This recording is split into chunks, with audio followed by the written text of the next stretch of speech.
Ako ang inyong Lolo Pael at ito ang aking kwento.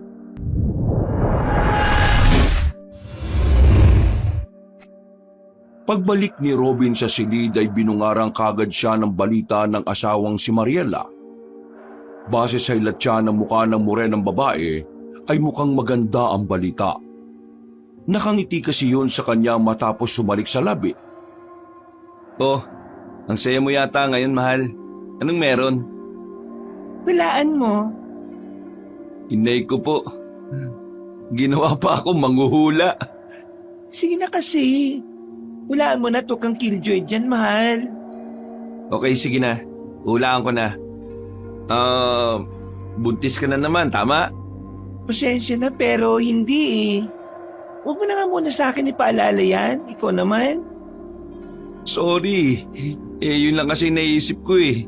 Sasaya ba naman ang mukha mong yan? Yung kagad ang naisip ko, mahal. Ano nga ba kasi yung magandang balita na yan? Sabihin mo na sa akin. Ito na nga. Isasama tayo nila, ma'am at sir, sa bakasyon nila sa probinsya. Parang higit 1 buwan yata tayo ron eh. Oh, ano naman maganda sa balitang yun, mahal? Ang killjoy mo talaga, mahal. Kahit kailan ka talaga, oh. Nakakawala ka tuloy na excitement eh. Napakamot na lang sa ulo si Robin na habang nilalambing si Mariela. Nagpakipot-kipot pa kunwari ang babae pero sa huli ay napatalima rin naman matapos kilikilitin sa tagiliran ng moreno at matipuno niyang asawa.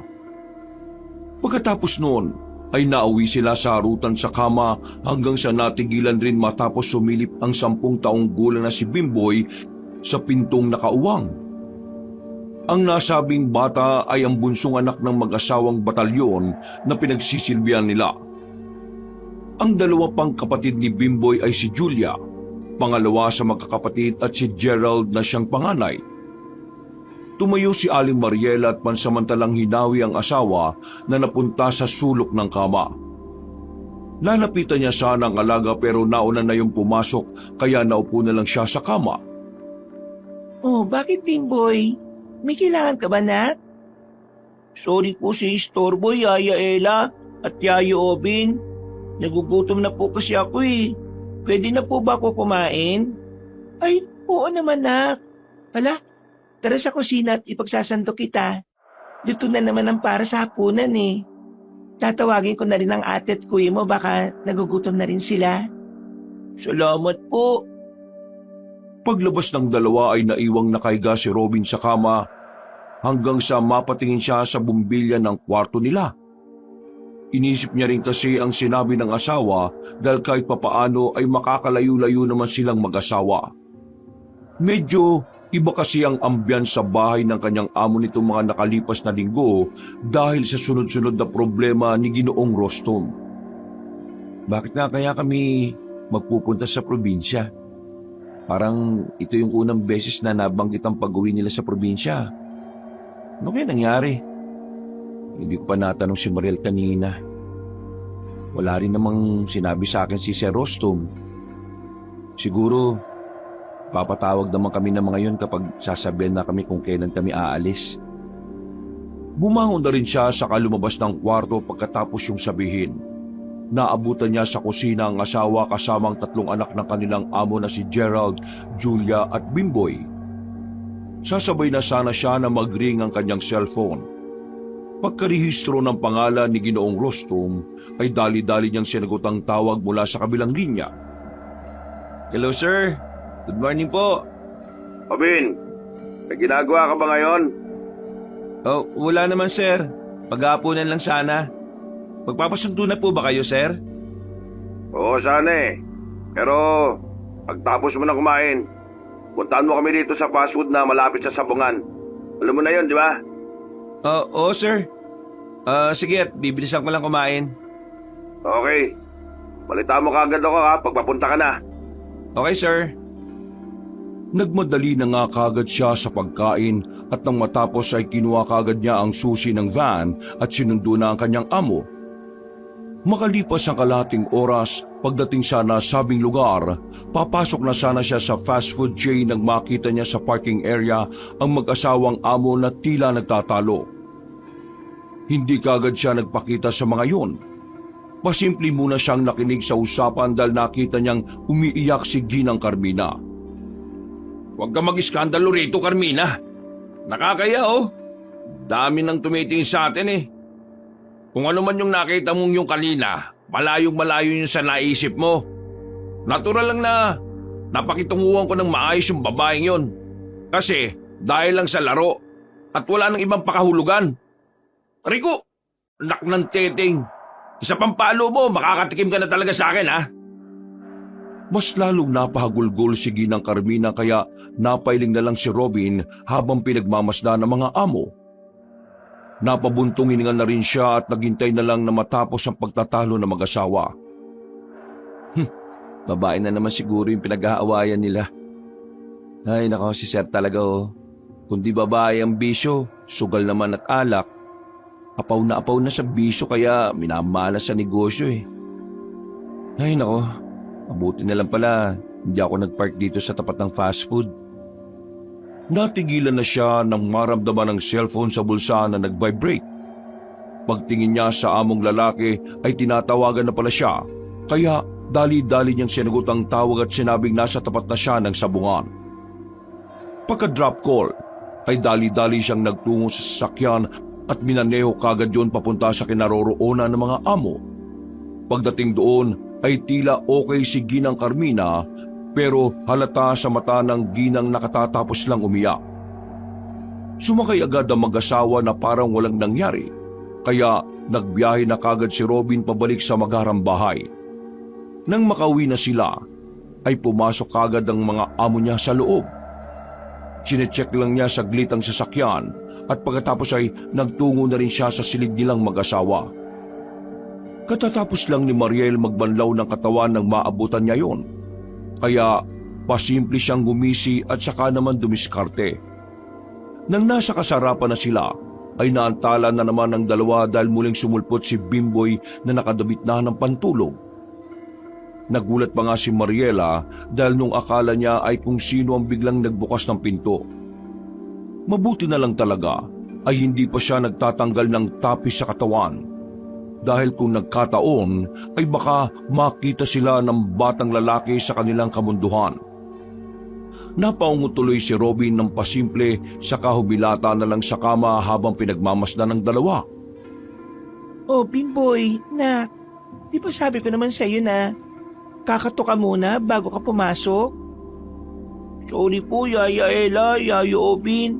Natatakot kasi ako sa kwarto ko eh. Pwede po bang samahan mo muna ako doon hanggang makatulog ako, Yaya? Oh, bakit ka naman natatakot? Laki-laki mo na. Dapat di ka na natatakot sa dilim, Bimboy eh. Di ba, sabi ko naman sa'yo na malaki ka na at ang tunay na lalaki, hindi dapat natatakot sa dilim. Hindi naman po ako natatakot sa dilim, Yaya Obin. Natatakot ako rin sa parang gagambang halimaw. Nag-iwan na naman po siya ng sapot-sapot sa ilalim ng kama ko.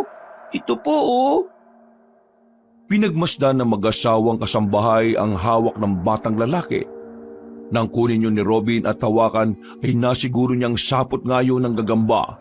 Pero mas matigas at matibay kumpara sa mga ordinaryo. Napatingin tuloy siya sa asawa na napapakibit balikat lang. Nito kasing mga nakalipas na buwan ay palagi nalang inirereklamo sa kanila ni Bimboy ang tungkol sa nasabing halimaw na gagamba. Madalas nga raw yung nagiiwan ng mga sapot-sapot sa iba't ibang parte ng katawan ng batang lalaki. At minsan na nga rin nakita ni Mariela ang nasabing sapot sa loob naman mismo ng aparador. Sige na mahal, sumama na muna si Bimboy hanggang sa makatulog siya. Okay, magbibis lang ako naka. Nang makapagbihis na ang Ginang ay kaagad niyang sinamahan ng pinakabatang alaga sa silid noon. Naiwan naman si Robin na nakailata sa kama habang nakatingin sa kisame. Naiisip niya kasi ang nakita kaninang pag-aaway ng kanyang mga amo. Napabuntong hininga siya at nakaramdam ng pagkaawa kay Ginang Carmina. Grabe yung iyak ni Ma'am kanina. Halatang matindi ngayon ang ginawa ni Sir ah. Napasandal siya sa pinakadulo hanggang sa makatulog na nga ng mahimbing. 12:00 ng hating gabi, napamulagat si Robin matapos makarinig ng kalansing sa bandang kusina. Pagbangon ay nakita niyang natutulog na ng mahimbing ang asawa, kaya siya na lang ang sumilip doon. Pagkalabas ng kwarto nila ay madilim ang paligid kaya hinanap niya kagad ang switch ng ilaw sa kusina. Pero bago pa niya makita yon, ay meron na siyang naaninagan na mapupulang mga mata. Makakahilera yon na tigit sa 8 ang dami. Napakusot pa siya ng mata sa pag-aakalang namamalikmata lang. Pero nang kumurap-kurap yun ay napaatras siya. Nang mapadikit sa gilid ng pintuan ay biglang gumalaw ang mga nasabing makakadikit na mata. Doon ay nakita niya ang anino ng mga paa na parang gagamba. Mabilis siyang gumapang palabas sa bintana ng kusina na nakabukas. Nagulat siya at nawala ang antok, parang nga siyang nakakita ng gagambang kasing laki ng tao. Katulad ng sinasabi ni Bimboy. Ha? Gagamba yun? Sapagkat mula mismo sa bintanang nilustan kanina ng malagagambang nilalang ay may sapot na magkakasunod na bumulusok papunta sa kanya. Natamaan siya sa iba't ibang parte ng katawan hanggang pati sa bibig kaya hindi na niya nagawang makasigaw. Sinubukan niya rin kumawala gamit ang matipunong pangangatawan pero hindi yun umubra. At ilang saglit pa nga, nakita niyang mula sa bintana na muling bumalik ang nasabing malagagambang nilalang at bigla siya nitong nilundagan. Napabalikwas ng bangon si Robin dahil sa tapik ng kanyang asawa. Paglinga-linga sa paligid ay napansin niyang nasa kwarto pala siya at natutulog, kaya nakahinga siya na maluwag. Ay nako, panaginip lang pala. Mahal, bangon ka dyan. Kakausapin tayo ni Mama at Sir. Nandun sila sa kusina. Sumunod ka na ron, ha? Ha? Sige mahal. Salamat ha. Paglabas ni Mariel ay kagad ngang nag-ayos ng sarili ang lalaki. Hindi muna niya iniligpit ang kama dahil mukhang importante ang sasabihin ng mag-asawa nilang amo. Pagharap niya sa salamin, habang nag-ayos ng buhok, ay napansin nga niya ang ilang puting himulmol sa mga damit niya. Nang hawakan ng mga ito ay nagulat siya nang makita ang piraso ng mga sapot. Nanlaki ang mga mata niya nang maalala ang nangyari kaninang madaling araw. Naisip niyang ang malagagambang nilalang at nagulat siya nang biglang tapikin ni Bimboy na bigla na naman pumasok sa silid. Uy, anak ng tokwa naman oh. Bimboy naman! Di ba sinabihan ka na nga ni Yaya Ella mo na wag basta-basta papasok sa kwarto ng ibang tao? May mga sapot-sapot ka rin po, Yayo. Kaya po pala walang nanggulong higanting gagamba sa kwarto ko kagabi. Pagkasabi yun ay tumakbo na ang batang lalaki palabas ng silid. Naiwan namang nagugulumihanan si Robin at napapaisip. Bumalik lang siya sa wisyo nang tawagin na ulit ni Mariela ang pangalan niya. Isinantabi na muna niya ang mga naiisip at nagtungo na sa kusina para makausap ang mga amo. Tinalakay nga nila ang pag-uwi sa probinsya ngayong darating na linggo. Namatay na kasi si Doña Gorgonya Batalyon, ang nanay ni Ginoong Rostum. Ito ang unang pagkakataon na binanggit sa kanila ng Ginoo ang tungkol sa kanyang ina. Kaya medyo nagulat din ang mag-asawa. Pagkatapos ng mga pag-uusap ay bumalik na nga sa gawaing bahay si Aling Mariela, habang si Robin naman ay sinamahan na ang mag-asawa niyang amo sa aasikasuhin ng mga ito para sa pag-uwi. May ilang papeles din sila kasing mga aasikasuhin para sa lamay at paglilibing ng nasabing donya. At sa pagkakarinig nga ni Robin, si Ginoong Rostum na kaisa-isang anak ang magmamana ng malawak na maisan ng kanilang pamilya. Pag-uwi ng bahay ay naikwento niya kagad to sa asawa na nagulat din sa nalaman. Mayaman pala talaga si Sir, no, mahal? Akala ko, yumaman na lang siya sa pagninegosyo. Yun nga din ang alam ko eh. Sa tagal natin dito, ngayon lang natin nalaman na meron pala siyang maisan sa probinsya. Tagapagmana pala siya. Biruin mo, Donya yung tawag sa nanay niya? Oo nga, pero ma-pride rin ng amo natin no? Talagang sinalban niya ang negosyo sa sarili niyang mga kamay at walang tulong ng nanay niya. Napaismid na lang si Robin sa mga sinasabi ng asawa. Alam niya kasi ang mga galawan ng lalaking amo na hindi niya lang din sinasabi sa asawa. Ayaw niya kasing maging mityayo ng gulo at maging dahilan para matanggal pa sila. Oh, bakit tatahimik ka dyan, mahal? Wala naman. Naisip ko lang kung gaano kaya talaga kayaman ng pamilya Batalyon, no? Malamang mayaman talaga. Mukha nga eh. O siya, matulog na tayo. Maga pa akong gigising kasi i-check ko yung sasakyan dahil aalis kami ulit ng alas 7 ng umaga. Hindi pa tapos ang pag-aasikaso ng mga papeles ng mga amo natin eh. Habang nakaiga ay marami-rami pa silang napag-usapan hanggang sa sabay na nga silang nakatulog. At katulad ng nangyari nung nakaraan, ay naalimpungatan na naman si Robin ng mga bandang 1:30 na madaling araw. May naririnig na naman siyang ingay sa labas, sa bandang kusina. Kaya marahan siyang tumayo at binuksan ang pinto ng silid. Sumilip siya roon pero wala naman siyang nakitang kahit na sino. Nakahinga siya ng maluwag at nang isasara na ang pinto ay bigla namang sumulpot si Bimboy dahilan para mapatras siya gawa ng pagkagulat. Mabuti na lang ay hindi nagising si Mariela dahil medyo may kalakasan ang naging pagsigaw niya. Bimboy naman! Sorry po, Yayo Obin. Nauuwaw kasi ako eh. Huli ka na. Sasamahan kita. Pagdating nila sa kusina ay kagad binuksan ng matipunong lalaki ang switch ng ilaw. Pinainom niya kagad ang batang lalaki bago yun ihatid sa silid nito.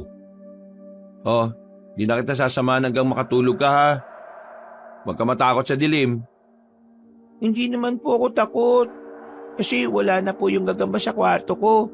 Hindi na po ako yung kinukulit niya kundi kayo po, Yayo Obin. Pagsara ng batang lalaki ng pinto ng silid, sa hindi malamang dahilan ay nangilabot ang gustong katawan ni Robin kaya pasimple siyang napayakap sa sarili. Paglingon niya sa likuran, nang makitang madilim ang paligid ay nagmadali siya sa paglalakad hanggang sa makarating sa tapat ng kanilang kwarto. Nang bubuksan na niya ang pinto, ay nagulat siya dahil may nakitang hibla ng sapot sa tapat mismo ng pintuan.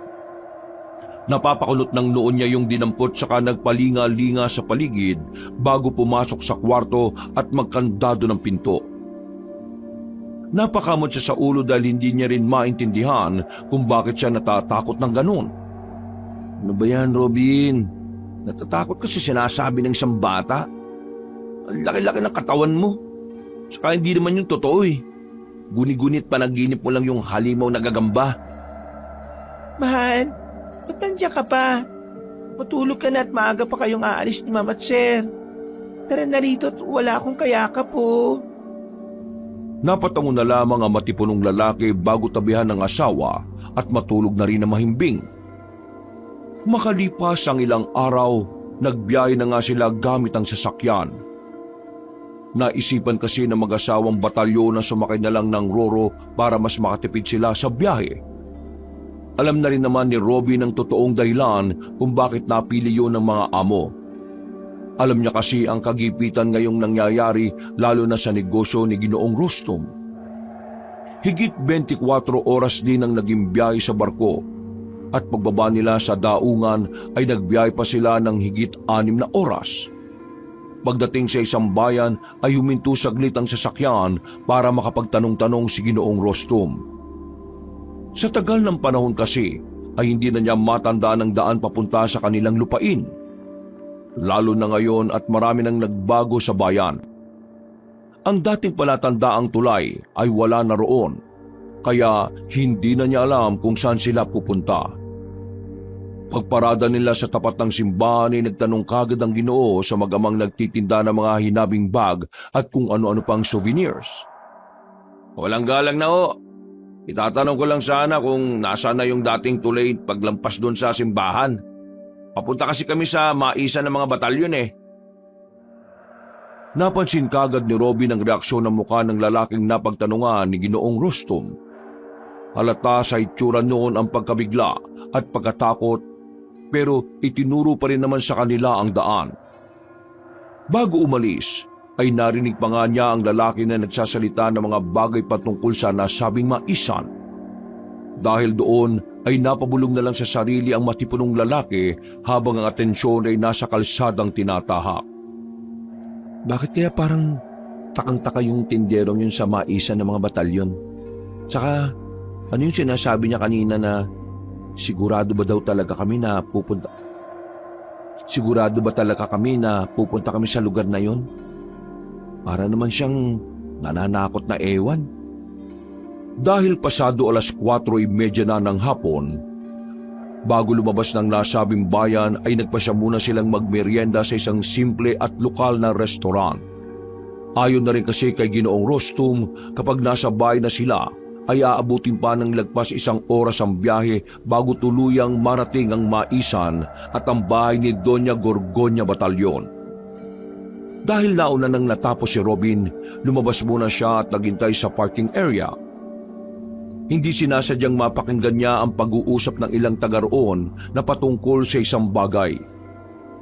Hindi na nga sana niya papansinin, pero nabanggit ang maisa ng batalyon kaya pasimple siyang nakinig.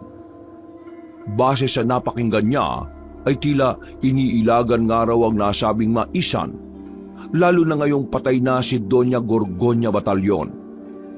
Sa kabilang banda, ay nagtaka ang matipunong lalaki dahil ang sabi ng amo niya ay malayo pa sa bayan ng nasabing maisan. Grabe talaga rito sa probinsya, oh. Kahit pala gaano kakalayo, kilala ka pa rin. Sikat pala talaga ang pamilya Batalyon. Pero, bakit nga kaya iniiwasan yung maisan na yun? Naantala na si Robin sa pasimpleng pakikiusyoso dahil nagdatingan na ang buong pamilya. Nagtuloy-tuloy na nga sila ng biyahe hanggang sa wakas ay nakahinga na ng maluwag ang tsoper sapagkat inabot man ng maghahating gabi ay payapa naman silang nakarating sa maisan ng mga batalyon. Namangha ang mag-asawang kasambahay pagkakita nila sa nasabing maisan. Tama nga ang narinig kanina ni Robin na ayon sa mga taong nagkukwentuhan kanina sa bayan, ay ang maisa ng pamilya Batalyon daw ang pinakamalaki sa probinsya. Ang laki nga ng lupain nila. Mukhang hindi na matutuloy ang pagpapalis sa aming mag-asawa. Swerte pa rin talaga ng amo ko kahit mabisyo. Nasabi yun ni Robin dahil narinig niya nga lang nung isang gabi ang plano ng mga amo nila na bitiwan na silang mag-asawang kasambahay. Sa totoo lang kasi talaga, ay malaki na ang nalugi sa negosyo ni Ginoong Rostum dahil sa sugal, alak at babae. Si Mariela na lang ang pinakamatagal at natitirang kasambahay, habang si Robin naman ang natitirang personal na driver ng pamilya. Nagtiyaga at nanatili ang mag-asawa sa kabila ng hindi kalakihang sahod dahil naging pamilya na rin naman ang turing sa kanila ng buong mag-anak. Simula rin kasi sa panganay hanggang sa bunsong anak ng mag-asawang Batalyon ay si Mariela na ang naging tagapangalaga. Dahil binata na si Gerald, ang panganay na anak at dalaga na naman si Julia na pangalawang anak, kaya nakatuna si Aling Mariela sa bunsong si Bimboy. Habang iniisip yun ni Robin ay naawa siya sa asawa. Kung sakaling ang mapapalis sila, sigurado kasing malulungkot si Mariela ng gusto, lalo na at anak na talaga ang turing nila sa 3 anak ng kanilang amo. Hindi pa rin kasi sila nabibiyayaan ng anak hanggang sa edad nila ngayon na 40 anyos. Kaya sa 3 anak ng amo na lang ng babae ibinuhos ang lahat. Napabuntong hininga matipunong lalaki matapos yung maisip hanggang sa mapansin siya ng asawa na nasa tabinan niya pala. Uy, ano binubulong-bulong mo dyan, mahal? At napapabuntong hininga ka pa, ha? Ha? Oh, wala naman, mahal. Nagmamasid-masid lang ako. Ang ganda kasi ng lugar kahit gabi. O siya, tulungan mo na muna kami sa pagkuha ng iba't ibang gamit. Mamaya ka na magsentimiento dyan. Sige, mahal. Ako nang bahala sa ibang gamit. Tingnan mo na lang si Bimboy. Nagtatatakbo na. Eh, Diyos ko po, Mariosep. Oy, Bimboy! Magdahan-dahan kang ang bata ka! Pagagalitan ka pa ng mama mo niyan kapag nadapa ka. Sige! Hinabol na nga ni Mariela ang kanyang alaga habang si Robin naman ay napapangiti lang sa kanila. Para kasing mag-anak sila kung titingnan at ganun din talaga ang naiisip niya. Maya-maya pa, nang maayos na niya ang lahat ng mga gamit ay bumalik siya sa van para magpahinga. Pumasok na kasi ang lahat sa loob. Dahil dediretsyong mag-anak sa maliit na kapilya ng batalyon kung saan nakaburol si Doña Grogonia. Pinasusunod din siya ng asawa pero mas pinili niya munang manatili roon dahil wala naman na siyang gagawin. Naupo siya sa driver's seat para umidlip kaya lang ay dahil nasa bukirin sila at napapaligiran ng mga mais, kaya hindi rin siya nakatulog kaagad. Lamok naman pala dito. Napatapik-tapik pa siya sa hita para maitaboy ang mga insekto. Bukod sa mga lamok, ay nakakatulig din ang ingay ng mga kuliglig kaya naisipan na lang ng matipunong driver na lumabas saglit ng sasakyan para magsigarilyo. Makapagyosi na nga lang muna.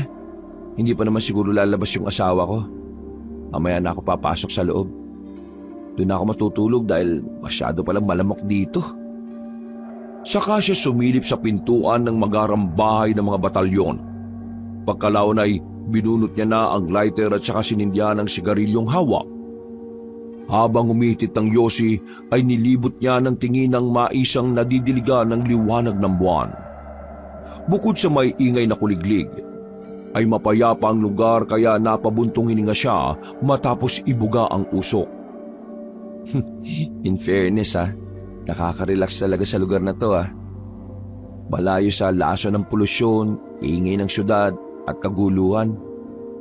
Pero bakit mas pinili ni Sir Rostom na umalis kaysa maglagi rito? Mayaman naman sila at malawak ang lupain Ay nako, ang wiwirdo rin talaga ng mga mayayaman. Matapos sabihin niyo ni Robin ay napatingin sa sigarilyo na parang nakukonsensya. Pakiramdam niya kasi ay parang dinudumihan niya ang napakalinis na hangin. Dahil doon ay pinitik niya ito kaagad sa lupa at saka tinapaktapakan hanggang sa maupos ang baga. Pagkalaon ay napaharap siya sa magarang bahay dahilan para mas makita niya ang kabuuan nito sa ilalim ng nagniningning na liwanag ng buwan. Doon napansin na matipunong binata na kahit magara ay halatang luma na ang nasabing bahay. Parang mansyon sa laki pero parang pinamumugaran na ng mga multo. Sayang na talaga. Pinagmasdan niya sa kabilang dulo ng lupain ang maningning na liwanag mula sa kapilya. Pinakinggan niya rin ang bulungan ng mga taong nakikiramay doon na hindi niya naman maintindihan. At habang nagmumuni-muni, ay biglang umihip ang hangin at nang dumampi na ito sa balat ni Rostom, ay nakaramdam siya ng kakaibang kilabot. Kaya naman napalingon siyang muli sa malawak na kapaligiran. Taimtim at tahimik niyang pinagmasdan ang maisan hanggang sa tumigil ang ingay ng mga kuliglig na kanina pa niya naririnig. Napakunot siya nang matapos mapansin yon. Nabingi kasi siya sa katahimikan kaya tinusok-tusok niya ng dahan-dahan at ilang ulit ang magkabilang tenga na parang nagtatanggal ng tutuli. Ilang saglit pa nga ay nakarinig na siya ng may hinang kaluskos subalit nagulat siya dahil naggagaling to sa lupa. Dahil doon ay marahan siyang napayuko at napatingin sa bandang paanan dahil naramdaman niya rin na parang merong kumikislot sa ilalim ng lupa. Tila may kung anong bagay ang gumagapang papunta sa maisan at ito ay nagbibigay ng munting ingay na parang mga insekto. Labis na nagtaka matipunong lalaki kaya mas pinakiramdaman niya pa ang paligid. Muli rin siyang napatingin sa kapilya pero wala naman siyang nakikitang kakaiba roon. Pag-angat ng kanyang ulo at pagbalik ng atensyon sa malawak na taniman ay kitang-kita ng dalawang mga mata niya na naggagalawan ng dahon ng mga mais na parang merong sariling buhay. Ang mga paggalaw ay sinasabayan ng mahihinang tunog na parang insekto. Tahimik na itinuon niya ang paningin sa gawing yon at saka niya napagtanto ang lahat. Ang munting ingay ay galing mula mismo sa mga bunga ng nakatanim na tila ba ang mga ito ay may buhay. Ha? Totoo ba itong naririnig at nakikita ko? Natigilan na siya sa pagsasalita matapos maunawaan ng mga bagay-bagay at pagkalaon mula sa gitna mismo ng maisan ay biglang sumulpot ang isang malaking anino ng nilalang. Tila nasa 6 na talampakan ng taas nun. Pero hindi niya maaninag ang muka dahil sa sobrang liwanag ng buwan at masyadong natatakpan ang nasabing nilalang. Ha? Sino ka? Hindi sigurado ng maskuladong lalaki kung ano ang kanyang nakita, pero ang alam niya lang sa sarili ay hindi yun normal na nilalang. Hindi man probinsyano pero dahil matagal na siyang suki sa pakikinig at panonood ng channel ni Miss Pam at saka Banong, kaya naniniwala rin siya sa mga kababalaghan pagdating sa mga probinsya. Kung paanong naniniwala siya sa Diyos, anghel, espiritu at demonyo, ganun din naman ang paniniwala niya sa mga iba pang mga hindi pangkaraniwang nilalang katulad ng mangkukulam, engkanto, aswang at iba pa. Bigla tuloy siyang nangilabot pero hindi niya ipinahalata ang takot kaya muli niyang tinanong ang nasabing nilalang na nakatayo sa bandang gitna ng taniman. Nilakasan na rin niya ng kaunti ang boses para masiguradong marinig siya noon. Mawalang galang na, pero sino ka na nandyan sa bandang gitna ng maisan? Hindi umimik ang nasabing nilalang, kaya napatras na si Robin habang nakatingin dito. Nang muli niya tong tanungin ay bigla na lang siyang nahirapang makagalaw. Pinilit niyang kumilos subalit para siyang naistatwa sa kinatatayuan at kahit anong pilit niya ay hindi siya makakilos. Tila ba naparalisa ang buong katawan ng lalaking tsuper. Pagkatapos noon ay nagsimulang maglakad ang nilalang na hindi makilala. Marahan at papalapit sa kanyang kinaroroonan. Nang makita niya ang 8 malalaking paanon, ganon din ang mga matang magkakahilera at namumula ay nagimbal siya. Pinilit niya uling gumalaw hanggang sa maabutan na lang niya ang sarili na nababalot na pala ng buong katawan niya ng makapal na sapot. Nakadikit siya sa gilid ng van at kahit anong gawin niyang pag-alma ay hindi siya makakawala. Sinubukan niya ring sumigaw para humingi ng saklolo pero pati pala ang bibig niya ay nasa puta na rin. Dahil doon ay pinagmasdan na lang niya ang malahalimaw na gagambang marahang lumalapit.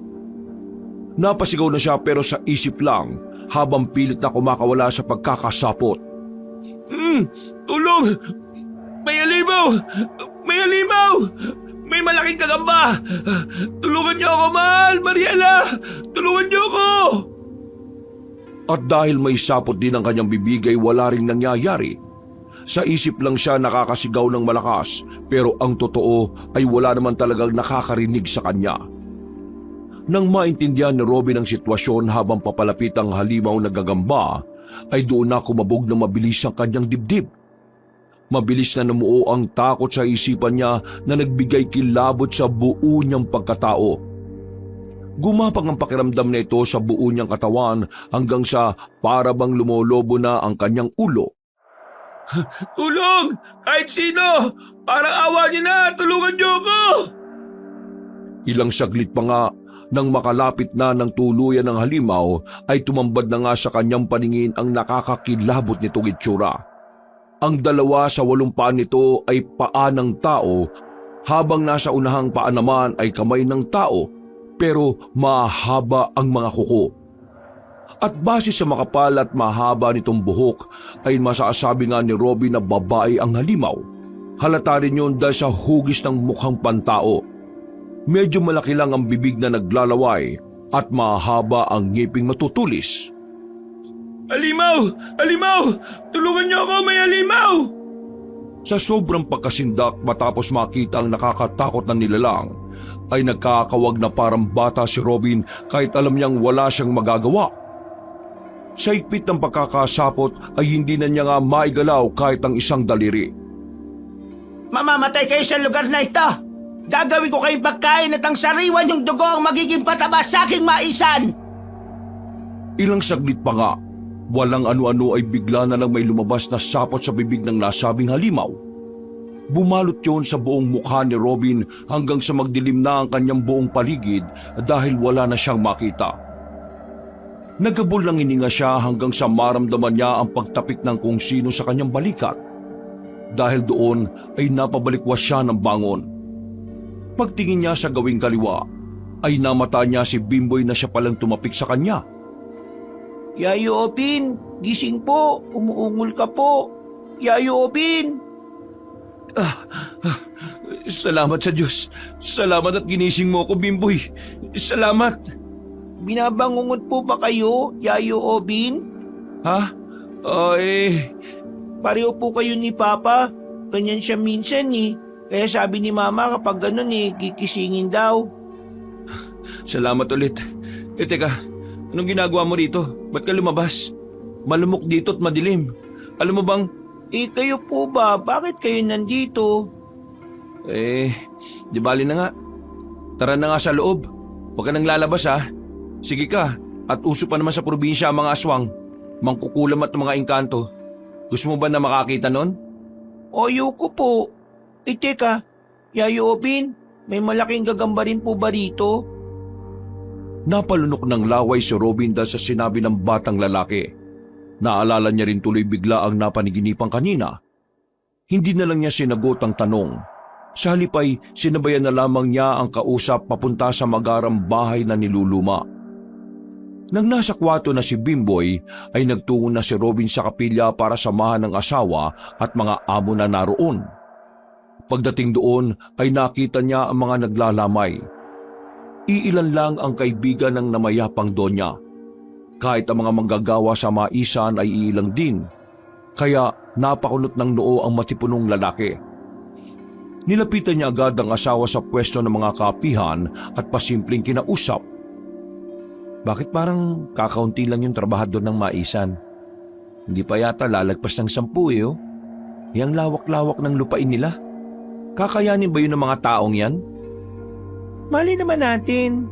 Marami talaga sila at yun lang ang umaten ngayon. Huling lamay na talaga, mahal. Aba, ewan ko. Huwag nga akong tanungin mo. At saka, ba't mo ba yung pinoproblema?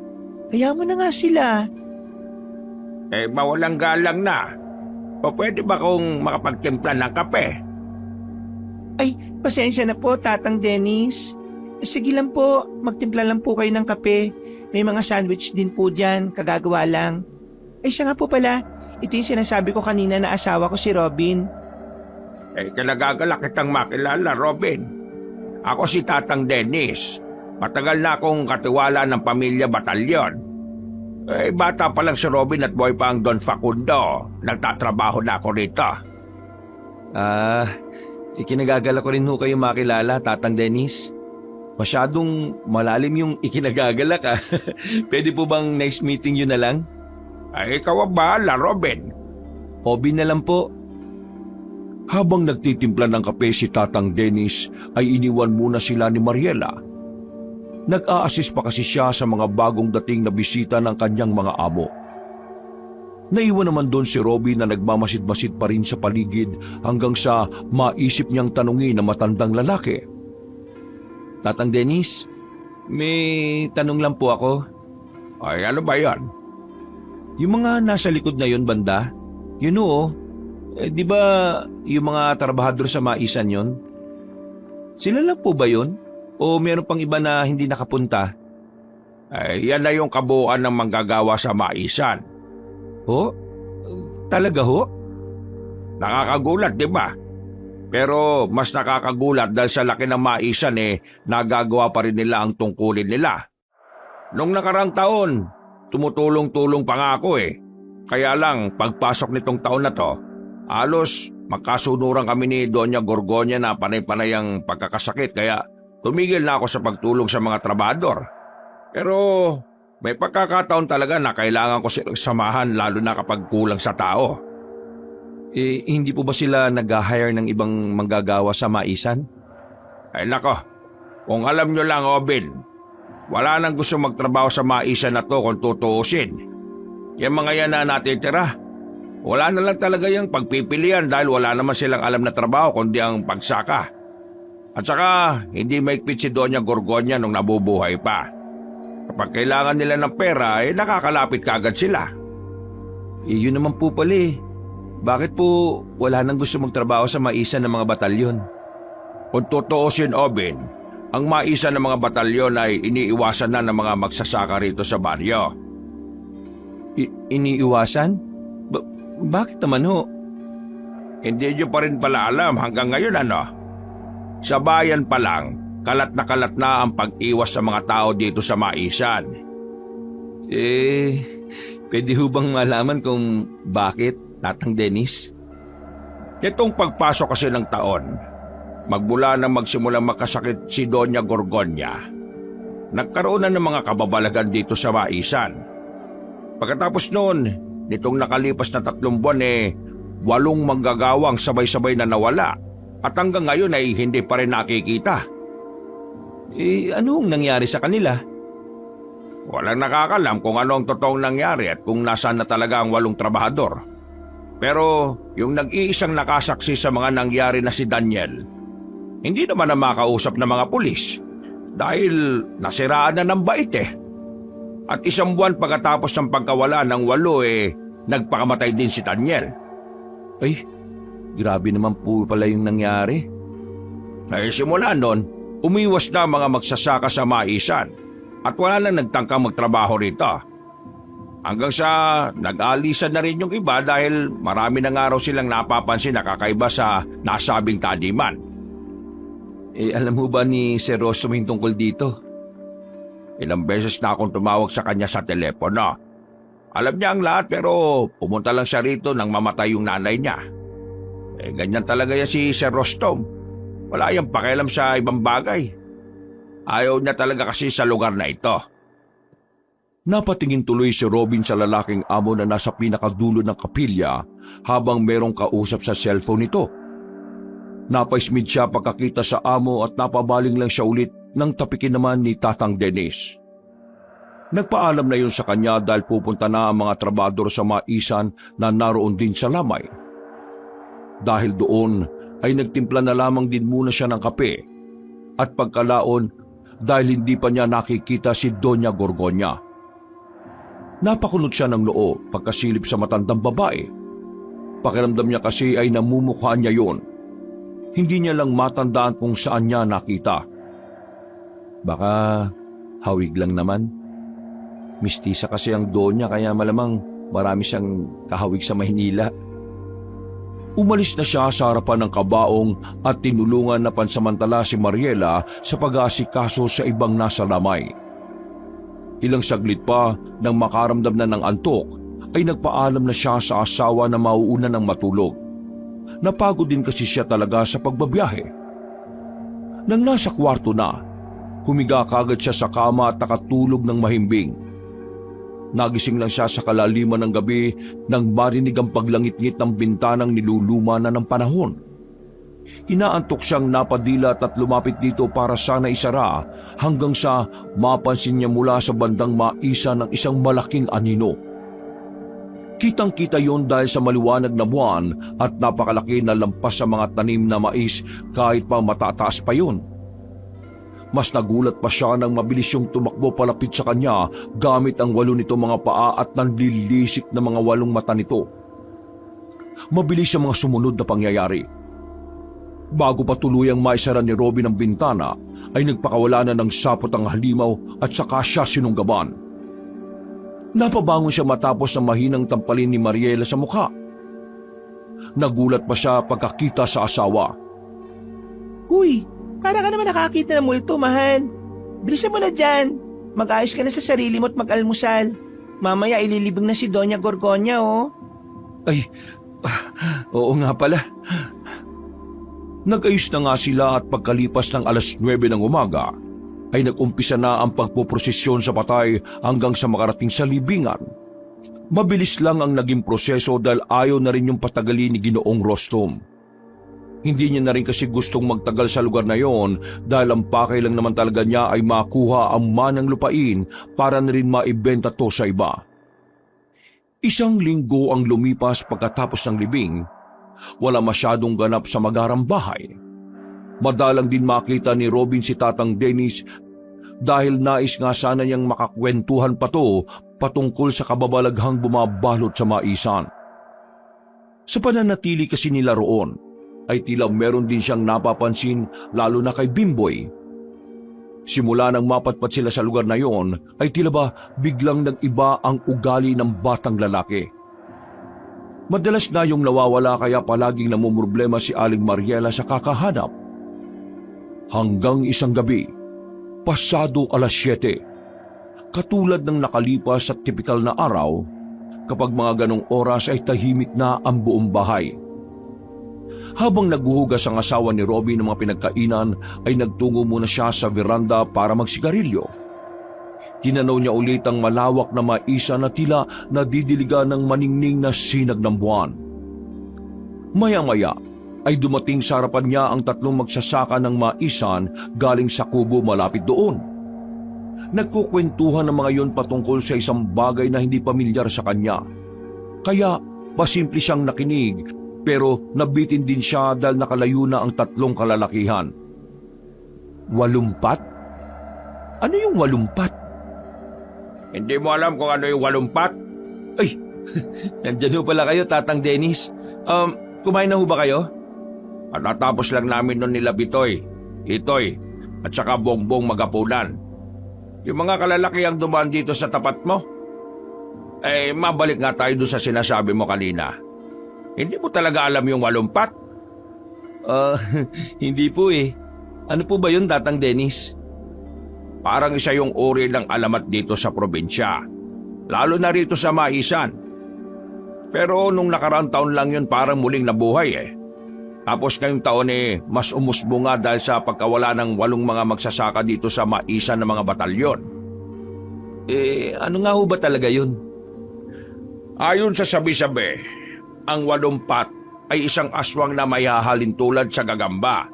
Pero kasing laki yon ng tao. Natutulog lang sila at nagtatago sa mga sulok-sulok na lugar kapag bumibilog na ang buwan. Tapos, gumagawa sila ng matibay na sapot para ibalot ang sarili nila. Malakas ang pantinig at pang-amoy nila na kahit natutulog kapag may biktimang nasa malapit lang, maririnig nila at mararamdaman yon. Bumubugas sila ng sapot at yun ay ginagawa nila para manghuli ng tao. Hinahatak nila ang biktima papasok sa pinaglulunggaan nila at doon kakainin ng paunti-unti hanggang sa maubos. Matapos yung marinig ay bigla na lang naalala ni Robin ang napanaginipan niya nitong mga huling lamay ni Doña Gorgonya. Sa hindi malamang kadahilanan ay nagtayuan ng mga balahibo sa mga braso niya pero hindi niya yun ipinahalata sa kausap. Patuloy naman nagsalaysay ang matandang lalaki kaya nakinig lang siya ng nakinig. Kabilugan pa naman ng buwan ngayong linggo na to. Kaya rin napag-usapan nila Bitoy, Itoy at Bongbong ang tungkol sa 80. Doon kasi nagsisimulang gumala-gala ang aswang at mambiktima. May nakapagpatunay na ho ba na totoo yung 80 o may nakakita na? Nung bata-bata pa ako, siguro mga kaedad ako ni Gerald, yung panganay na anak ni Sir Rostom. Putok ang tungkol sa 80. Ang palatandaan doon mga sapot-sapot. Pero ngayon, di ko na rin alam kung totoo o hindi. Nakasanayan na lang siguro. Ganun po ba? Okay, paano? Mayon na muna kita riyan at medyo inaantok na ako Baga pa yung gising namin bukas dahil sasamahan ko ang mga magsasaka dahil kulang sila ng isang tao. Pagkalis na matandang Ginoo ay naglaro na nga sa isip ni Robin ang patungkol sa nasabing 80. Bago pa lang kasi magpunta rito sa probinsya ay minsan na niyang napanaginipan ng nasabing bagay. Madalas din yung nababanggit ni Bimboy kaya maraming kung ano-anong bagay ang naisip ng Ginoo. Naantala lang siya sa pagmumuni-muni nang biglang dumating si Mariela at sinamahan siya. Hindi ka pa natutulog, mahal? Hindi pa ako inaantok Ako rin Mabuti na lang din at nakatulog na nga si Bimboy. Wala na makulit. Kumusta ka naman, mahal?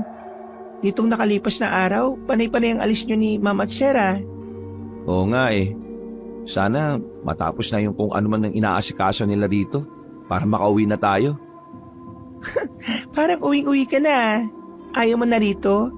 Napakatahimik kaya at maganda dito sa lugar. Nakaka-relax nga dahil kapag gising mo, bubungad kagad sa iyo ang maisan eh. Ang ganda pa pagmasdan ng paglubog ng araw. Ayaw mo ba nun? Ha? Hindi naman sa ayaw. Namiss ko lang yung ingay at polusyon sa syudad. Dahil sa sinabing yun na matipunong lalaki ay natawa tuloy ang kanyang asawa habang mahina siyang hinahampas sa braso. Pagkalaon na magdikit ang kanilang mga katawan ay napangis sila pareho na may pakahulugan. Baka naman mamaya, mapagbigyan mo ako, mahal. Simula nang pumunta tayo dito, hindi man lang tayo nakapag-ano eh. Alam mo na.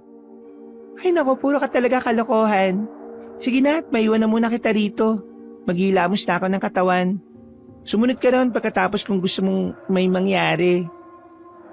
Magkasunuran na nga silang pumasok sa loob ng bahay at katulad ng usapan ay nagniig nga muna ang mag-asawa hanggang sa makatulog sila na mahimbing.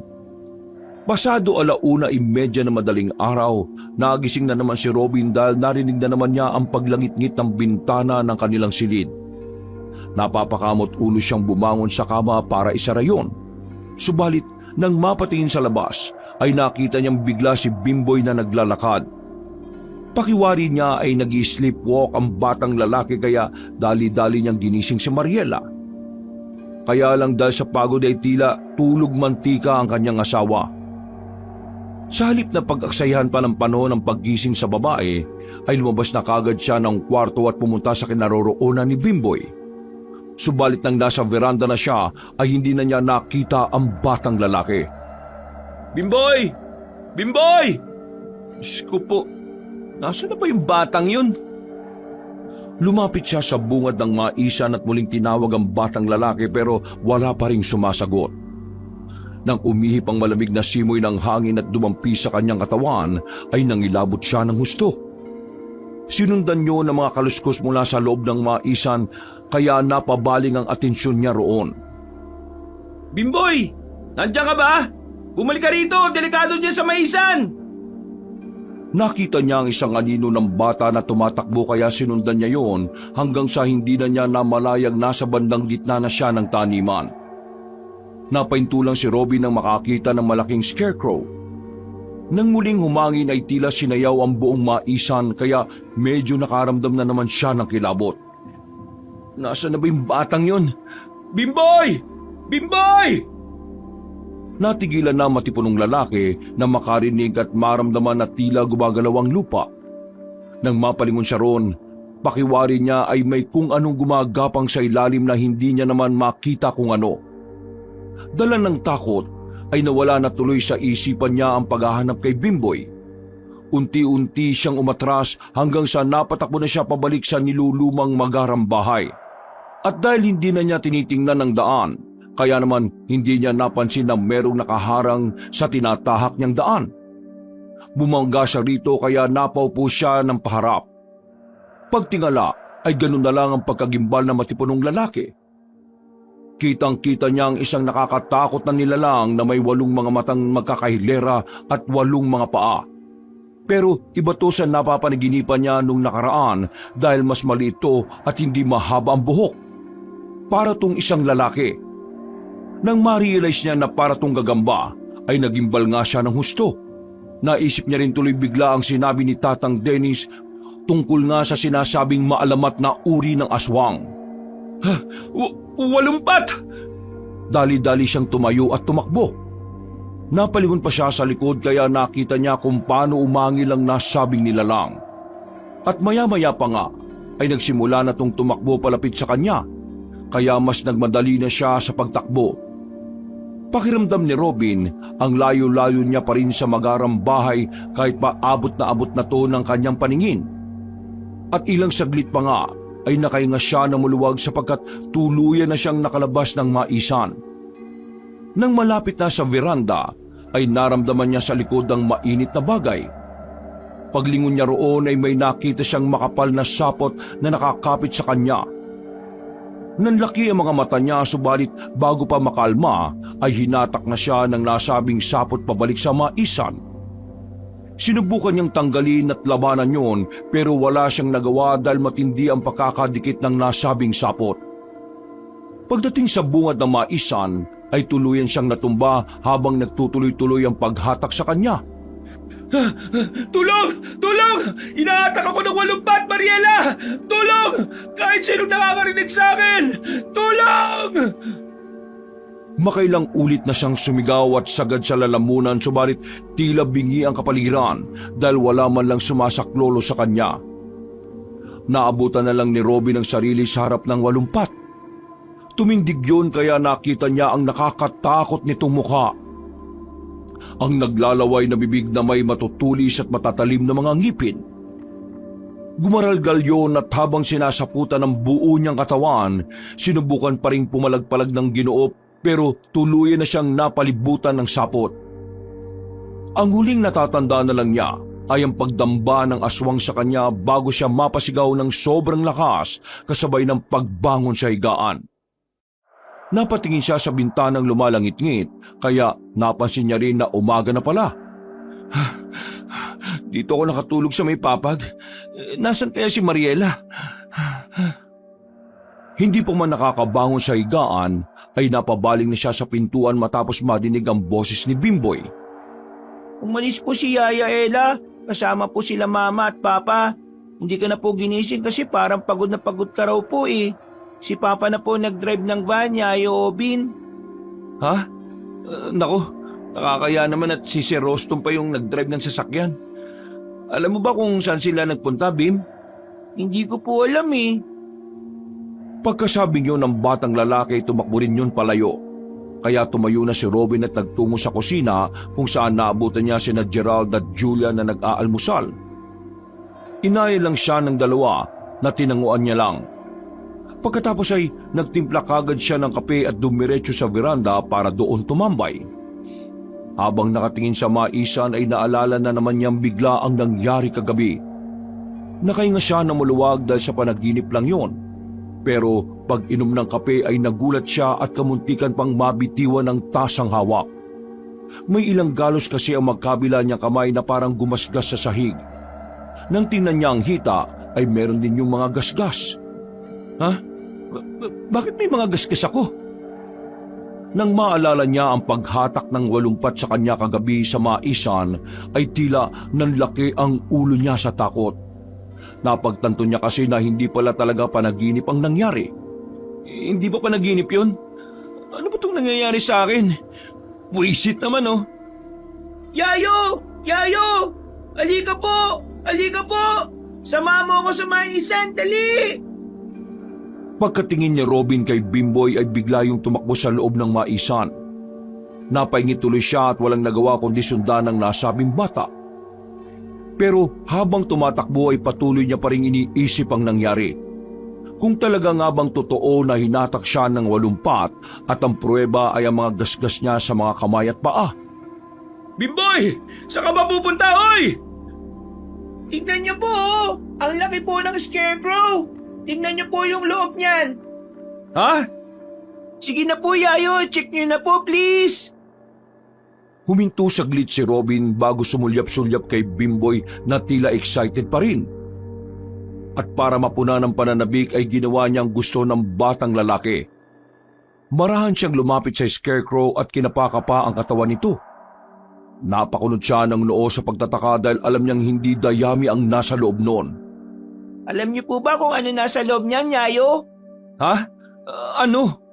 Tingnan niyo po. Napipilitang tiningnan ng matipunong lalaki ang loob ng scarecrow at nagulat siya sa nakita. Nabitiwan niya nga to dahil sa sobrang pagkagulat bago magbalik ng tingin sa batang lalaki. Ang dami pong sapot, no? Tumakbo si Bimboy pabalik sa magarang bahay habang si Robin ay hindi makapaniwala sa mga nakita. Mas lalo siyang nahintatakutan dahil alam niya sa sarili na galing sa walumpat ang mga sapot na yon. Nang mapansing tila merong nakamasid mula sa kung saan, ay dali-dali na rin siyang umalis sa lugar na yon. Pagbalik tuloy niya sa veranda, ay hindi na siya nakapag-focus. Kahit malamig na ang kape, ininom na lang niya to habang iniisip ang mga pangyayari. Pagbalik sa silid nilang mag-asawa, ay yun pa rin ang tumatakbo sa utak niya hanggang sa mananghalian na lang. Tila nagising lang siya sa katotohanan nang may kumatok sa nakabukas na pinto at pagpaling niya roon ay nakatayo si Tatang Dennis sa pintuan. Tara na, Obin. Sumabay ka na sa pananghalian. Ako nagluto ng ulam. Ay, Tatang, nako, salamat to. Sige o. Sumunod ka na lang doon, ha? Nandun na rin yung mga anak ni Sir Rostom. Mas maganda kung sabay-sabay na.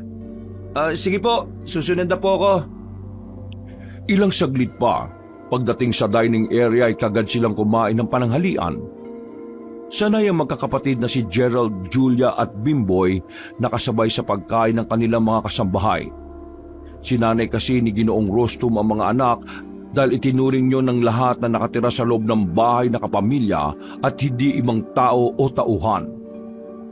May isa roon na kasambahay na siyang nag-aasikaso sa kanila at ang pangalan noon ay Margie. Nung unang dating nila Robin dito ay napansin niya kagad ang nasabing kasambahay dahil tila ilag yun sa tao. Sinabi na rin ni Tatang Dennis na kahit nga matagal-tagal nang nagtatrabaho ang dalaga ay tahimik pa rin nga yun. At ang tanging kinakausap lang ay si Doña Gorgonya. Hindi sumasabay sa pananghalian si Margie dahil bukod sa pag-aasikaso sa kanila ay hindi pa siya nagugutom. Nawirduhan naman si Robin nang marinig yun dahil sa tuwing aayain nga nilang kumain ng babaeng kasambahay ay palagi yung tumatanggi. Sa totoo lang ay hindi pa niya talaga nakitang tubikim yun ng kahit na anong pagkain. Tatang, may tanong lang ho ako.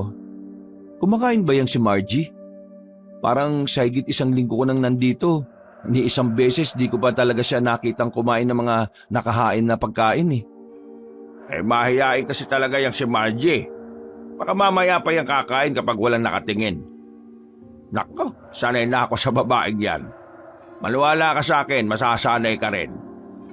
Pagkakita at pagkamoy ni Robin sa minatamis na mais, nagpatuloy na nga siya sa pagkain at nang makita ni Margie na tapos nang kumain ng lahat, ay nagdala siya ng pangimagas na minatamis na mais. Pagkakita at pagkamoy ni Robin sa minatamis na mais, ay bigla siyang napalunuklaway. Hindi dahil sa takam, kundi dahil bigla na lang niyang naalala ang tungkol sa walumpat. Hindi niya rin alam kung bakit na lang yun sumagi sa isip niya. Dahil doon ay nanuot na naman tuloy sa kanyang kalamnan ang kakaibang kilabot pero hindi niya ipinahalata sa mga kasama. Oy, kain na! Ganyan-ganyan lang yung minatamis na mais ni Margie pero masarap yan. At saka, nalimutan ko nga rin palang sabihin sa iyo, Abin, na kahit iniiwasan ng mga magsasaka maisan ang taniman ng mga batalyon ng isa sa mga ipinagmamalaki dito sa probinsya. Mas matamis kasi at mas malasa. Sa maniwala ka man o sa hindi, natural ang pagtatanim at pagdidilig. Walang inilalagay ng mga insecticide, kaya natural na natural din ang lasa. Ganun ho pala. Mga bata, magsikain na rin kayo ha. Tikman nyo naman ang mais na galing mismo sa taniman ng pamilya niya. Magkakasunod na kumuha ng pangimagas sa magkakapatid na Gerald, Julia at Bimboy. Nang matikman nga nila ang mais, ay nasarapan sila dahil tulad ng sinabi ni Tatang Dennis, matamis at malasa nga ito. May pag-aalangan man si Robin na tikman ang nasabing prutas, pero dahil sa paulit-ulit na alok sa kanya ay nahiya na rin siyang tanggihan ng alok ng matandang Ginoo. Kumuha lang muna siya ng ilang piraso at sinabayan na ang magkakapatid sa pagkain. Wow, ang sarap nga! Ay, tanda ko pa ang sabi ni Doña Gorgonya nung tinanong ko siya kung bakit ayaw niyang maglagay ng pesticide o insecticide o kahit na anong kemikal na makakatulong sa maisan. Ang sagot niya dugo at pawis kasi ang sikreto para lumabas ang tunay na lasa ng tanim. Dugo at pawis? Ay, wag mo namang gawing literal na dugo. Pero sa pawis pa pwede pa kasi pagpapawisan ka nga naman talaga Ibig sabihin nun, mas maganda kapag natural talaga at tama nga ang donya. Dahil sa natural na pagsisikap kaya maganda rin ang kinalabasan ng resulta ng tanim. Tama nga ho. Habang nagpapatuloy sa pagkain ng minatamis na mais, ay nagpaalam na muna sina Gerald at Julia na magpapahinga sa kanilang mga silid. Naiwan naman si Bimboy at masayang nakinig sa usapan ng mga nakatatanda. At habang pinag-uusapan ng tungkol sa taniman, ay bigla namang dumating ang magpipinsang Bitoy, Itoy at Bongbong. Base sa mukha ng tatlo ay tila seryoso sila, kaya kagad kinutuban si Robin. Mas lalo siyang nagulat sa sinabi ng tatlo dahil meron nga raw nakitang 8 pirasong pato na patay at inuud na sa kabilang dulo ng taniman. Nang tanungin ni Tatang Dennis kung anong nangyari ay sinabi lang ni Bitoy na puntahan na lang para makita niya mismo. Pinuntahan nga nila ang nasabing lugar habang si Margie ay niligpit na ang mga pinagkainan sa mesa. Para mas mapabilis ay sumakay sila ng owner jeep at hindi nila napansin na umangkas din pala si Bimboy. Ilang saglit pa nang nasa bandang dulo na sila ay napatakip na kagad sila ng ilong dahil sa umaalingasaw na amoy. Pagbaba ng sasakyan ay tumambad sa paningin ni Robin at Tatang Dennis ang mga 8 patay na pato. At hindi lang yung basta namatay dahil hindi kaaya-ayang sinapit ng mga kaawa-awang hayop. Dahil sa pinaghalong amoy at nagkalat na katawan ng mga ito, ay hindi napigilan na matipunong lalaki ang sarili. Tumalikod siya at naduwal. Mabuti na lang ay may dalang tubig si Bitoy kaya matapos siyang sumuka ay uminom siya hanggang sa ginhawaan ng pakiramdam. Bakit ganyan yung nangyari sa kanila, Tatang? Normal na tao ba o hayop ang may kagagawan yan? Walang puso. Bakit kailangan pang pagpirapirasuin ng mga katawan at buklatin ang laman loob ng hayop? Hindi ko rin alam. Ang totoo niyan, nitong nakalipas na linggo bago kayo dumating may nangyari na rin ganyan. 8 manok naman. Ano? 8 manok? Oo, ito ang pangalawang beses na may namatay na hayop at 8 rin. Bitoy, Itoy, Bongbong, huwag nyo na itong ipagsasabi kahit kanino dahil kapag naalaman pa ito ni Naan, Tonton at ninyo, baka mag-aalisan na rin yung mga yon. Pero sino talaga yung gumawa nito? Baka naman merong naninira rito sa maisan ng mga batalyon. Baka gawa yan ng malaking gagamba. Natigilan ng mga kalalakihan at napalingon kay Bimboy na biglang nagsalita. Nakapwesto ang bata sa likod mismo ng owner jeep kaya nilapitan siya kagad ni Robin.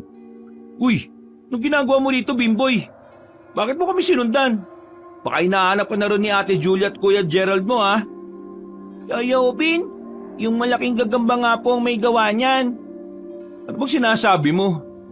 Ibig mo bang sabihin na may 8 pa talaga rito sa maisan? Ang ibig kong sabihin, yung malaking gagamba na tinutukoy mo? Opo, ilang beses ko na po yung nakikita na pag-alagala rito sa maisan eh. Sigurado ka ba dyan, Bimboy? Opo. Pasensya na, Tatang Dennis, ha? Pero ganyan lang mo talaga itong si Bimboy. Halika na nga, bumalik na tayo sa bahay. Pero paano kung totoo yung sinasabi ng bata, Obin? Nire-respeto ko kayo, Tatang Dennis, pero wag na ho sana nating idama yung bata dahil natural lang naman sa kanila ang makakita ng kung ano-ano. Malawak pa ho ang imahinasyon nila kaysa sa ating mga matatanda. Pagkatapos ng usapang iyon ay nagpatid na nga muna si Robin at Bimboy kay Bitoy sa bahay. Bumalik din kaagad ang lalaking magsasaka para tumulong sa paglilibing ng mga patong pinatay sa karumal-dumal na paraan. Pagdating nila sa loob, habang natutulog sina Gerald at Julia sa kanilang silid, ay kinausap naman ni Robin ang batang lalaki. Totoo ba yung sinabi mo kanina, Bim? Huwag ka magsisinungaling, ha? Opo, Yaya Obin. Ilang gabi ko na pong nakikita yung higanting gagamba sa maisan. Tinawag niya po ako at nakikipaglaro siya sa akin. Makinig ka mabuti, ha? Kapag nakita mo siya ulit at inaya ka maglaro, huwag ka nang lalabas ng kwarto mo. Kapag pinilit ka ng walumpat, magpunta ka sa kwarto namin ni Yaya Ella mo, ha? At gisingin mo kami kaagad. Opo, sige po. At saka, huwag mo nang babanggitin ulit ang tungkol dito, ha? Kapag nagtanong sa iyo si Tatang Dennis, huwag ka na magsasalita. Bakit naman po? Mali po yun, Yayo Obin. Hindi naman. Pero mas maigi na huwag ka na lang magkwento sa iba. Sa akin o kaya kay Yaya Ella ka na lang magkwento. O sige po. Pag-alis ng batang lalaki ay nagbalik sa veranda si Robin at tinanaw ang malawak na maisan. Habang pinagmamasdan niya yun ay unti-unti niyang napagtanto ang mga bagay-bagay. Hindi pa siya sigurado pero may kung ano nang natakbo sa isip niya patungkol nga sa walumpat. Malamang yun talaga ang dahilan kung bakit iniiwasan ng mga magsasaka yung maisan ng mga batalyon. Yung 8 tao na nawala, posibleng sinalaki sila ng walumpat at ang walumpat na yun ay... Sinadya niyang putulin ang sinasabi dahil hindi pa rin naman siya sigurado sa kanyang mga hinala. Ayaw niya rin na basa-basa na lang na magbigay ng konklusyon ng walang sapat na ebidensya. Maigi na rin at pinatahimik niya si Bimboy dahil baka magsanhi rin kasi ng takot sa mga taga roon ang mga sinasabi ng batang lalaki. Maya-maya pa, pagbalik ni Tatang Dennis, ay sinabi niya nga rin na maigi na baliwalain na lang ang mga sinabi ni Bimboy. Sumang-ayon din na matandang Ginoo dahil nga magbibigay lalo yun ng pag-iwas sa mga tao kapag kumalat. Pinayuhan na rin siya noon na huwag mag-alala patungkol kina Bitoy, Itoy at Bombong dahil hindi naman nagkukwento mga yon. Nakahinga na maluwag si Robin kaya nagpahinga na rin muna siya sa silid habang hinihintay ang asawa at mga amo. Dahil sa tagal ng paghihintay ay nakatulog na naman siya na mahimbing.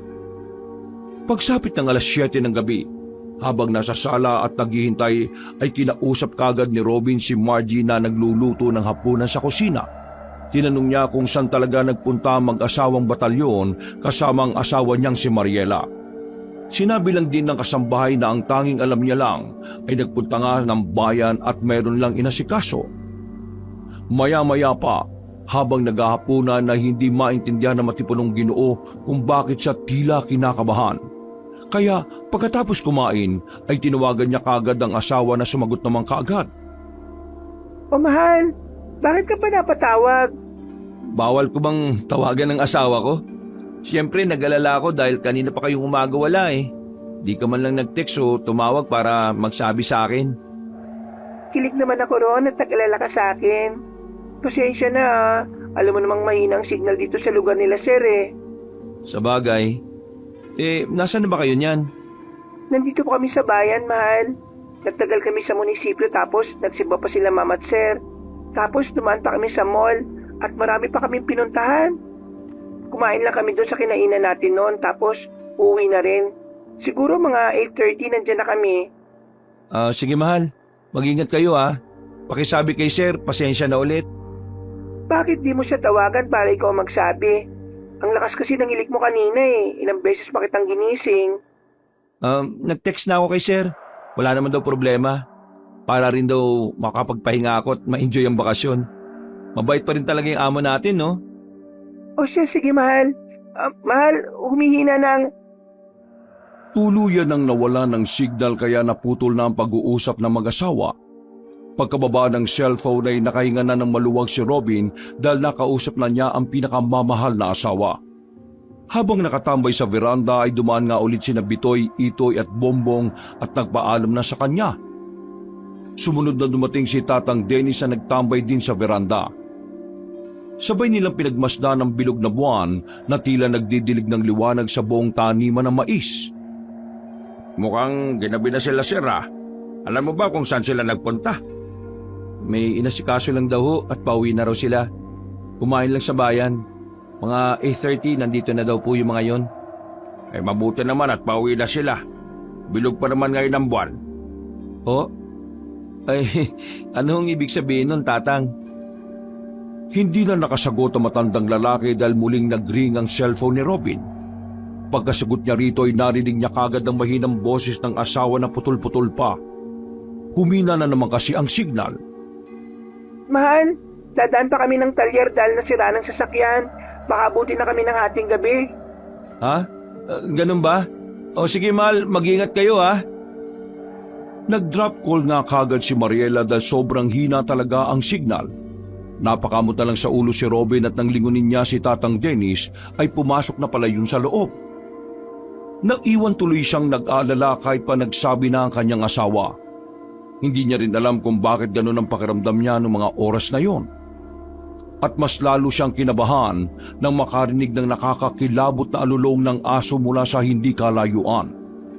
Napatingin siya sa kinaroroonan ng alulong hanggang sa mapatingin siya sa bilog na buwan.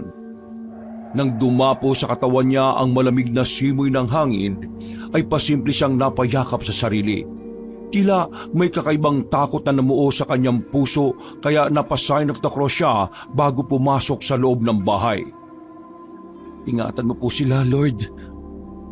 Pagdating sa sala ay naabutan niya si Bimboy na tila hindi mapakali dahil wala pa si Mariela. Dahil doon ay sinabi na kagad niya na gagabihin niyo ng uwi kaya wag nang hintayin pa. Nalungkot naman ang batang lalaki dahil hindi siya sanay na matulog na hindi tinatabihan ng kanyang yaya Ella. Kahit 10 taong gulang na ay nakasanayan niya talaga nakatabi yun sa pagtulog. Paano kaya ako makakatulog nito, Yayo Obin? Ayaw naman po ko samanin na Kuya Gerald at Ate Julia sa kwarto ko. Sige Bim, ako na lang muna tatabi sa'yo sa pagtulog. Talaga po? Oo. Katulad ng usapan ay sinamahan na nga ni Robin si Bimboy sa silid. Nagkwento siya ng mga nakakatawa at haka-hakang istorya hanggang sa makatulog ng mahimbing ang batang lalaki. Nang makasiguro na tulog na nga yun, ay lumabas na ang Ginoo sa silid at bumalik na sa kusina. Nagtimpla muna siya ng kape habang hinihintay ang sasakyan na dumating. Panay din ang tingin niya sa cellphone pero mas lumala pa dahil tuluyan na nga itong nawala ng signal. Naknang Teting naman oh. Galing talaga. Timing na timing ang pagkawala ng signal ah. Kahit kailan talaga tong no signal effect gumagana kapag sa ganitong sitwasyon na emergency. Ay naku naman talaga. Napabuntong hininga siya at saka uminom ng kape habang patuloy na naghihintay. Nang maubos na nga ang iniinom ay naisipan na lang niyang magwalis-walis kahit malinis naman na ang bahay. Tinapos na kasi ni Margie ang mga gawain bago yung matulog. Mas nakakapagod talaga kapag nakatambay ka lang sa bahay. Kaya dapat talaga galaw-galaw din.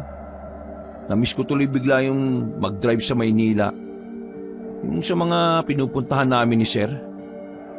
Nasabi niya ito sapagkat madalas kasi silang umaalis ni Ginoong Rostum at isinasama pa nga siya noon kung minsan sa mga kasino at sa mga kalaguyo nito. Nasanay na lang din siya sa mga ganoong kalakaran ng amo niyang lalaki. Magkagayon man, ay nirerespeto niya pa rin ang Ginoo dahil sa kabila ng bisyo noon ay responsableng ama pa rin naman yon sa mga anak at pamilya. Ay naku, nasa na kaya sila? Naknanto ko naman oh. Wala pa ring signal. Dahil sa tagal ay pumasok na siya sa kwarto at doon na lang naghintay. Ilang saglit pa nga ay humiga na siya at nagpikit ng mga mata. Pinilit niya ang sarili na makatulog. Kaya lang ay sumagi na naman sa isip niya ang tungkol sa walumpat. Lalo na yung nakita niyang patay na katawan ng walumpato na lasog-lasog ang mga katawan. Naku, panyemas naman oh. Kung kailan matpatulog na ako. 1 mais, 2 mais, 3 mais, 4 na mais, 5 mais. Sa kabibilang niya ng mais habang nakapikit ay tuluyan na ngang inanod ng antok ang kanyang diwa. Hanggang sa maalimpungatan siya eksakto 12:00 ng hating gabi. Bigla siyang nagising dahil tila ba nakarinig siya ng mahinang sigaw mula sa kung saan. Pamilyar ang boses na yun kaya naman kagad siyang napabagon sa kinahihigaan at dali-daling napasilip sa maliit na bintana. Doon ay tumambad sa kanya ang buong maisan sa labas ng magarang bahay na kanyang tinutuluyan. Tahimik ang paligid at tanging tunog lang ng mga kuliglig ang nagsisilbing ingay sa lugar na yon. Napatingin siya sa kalangitan at doon na niya nakita kung paanong magbuhos ng liwanag ang bilog na buwan. Kasunod noon ay narinig na naman niya ang mahinang sigaw mula sa kung saan. Mariela? Dali-dali siyang napabangon at lumabas ng kwarto at nagtungo sa veranda. Biglang nawala ang ingay kaya napahinto siya at napaisip na baka guni-guni o panaginip lang na naman yon. Pero nag-alala pa rin siya dahil malalim na ang gabi pero wala pa rin ang van, ang mga amo niya at ang kanyang asawa. Nasaan na ba yung mga yun? Hindi na to maganda. Hindi na maganda nararamdaman ko. Natigilan na siya matapos marinig ang sigaw ni Julia mula sa silid nito. Doon tuloy natuon ang atensyon niya. Pumasok ulit siya sa loob ng bahay sa kapinuntahan ng nasabing silid. Pagdating doon, ay nakita niyang nakatayo na si Gerald sa harap ng pintuang nakabukas na. Nakayakap sa binata ang takot na takot niyang kapatid, kaya agad lumapit si Mang Robin. "Oh, ano nangyari, Julia? Bakit ka sumisigaw? Ano yan?" Pare-pareho silang nagulat matapos makita ang mga makakapal na sapot sa iba't ibang parte ng kwarto ni Julia. Takot na takot ding nagsabi ang dalaga at sinasabing meron siyang nakitang halimaw. Dahil doon ay pinasunod niya ang magkapatid at tinungo nila ang kwarto ni Bimboy. At katulad ng silid ni Julia, marami ring sapot ang kwarto ng batang lalaki. Ang mas nakakatakot pa ay wala na roon ng batang lalaki. Nag-alala ng gusto si Gerald at Julia para sa buhay ng kanilang kapatid. Mabuti na lang at pinakalma sila ni Robin at pinasunod sa kwarto nilang mag-asawa. "Makinig kayong dalawa ha. Dito lang kayo sa loob ng kwarto namin ni Mariela at huwag kayong lalabas kahit na ano mangyari. Huwag din kayo magbubukas ng pinto o bintana, lalo na kung hindi kayo sigurado kung sino ang nakatok. Pupunta ako si Tatang Dennis at Margie. Tapos, hahanapin namin si Bimboy. Naintindihan niyo ba?" Pagkatango ng magkapatid ay lumabas kagad siya ng silid. Ikinandado naman kagad ni Gerald ang pinto kaya nagtuloy-tuloy na si Robin papunta sa kabilang bahay na tinutulugan ni Tatang Dennis at Margie. Natatakot pa siyang lumabas ng magarang bahay dahil baka makaengkwentro niya ang walumpat na hindi niya rin naman alam kung saan nagtatago.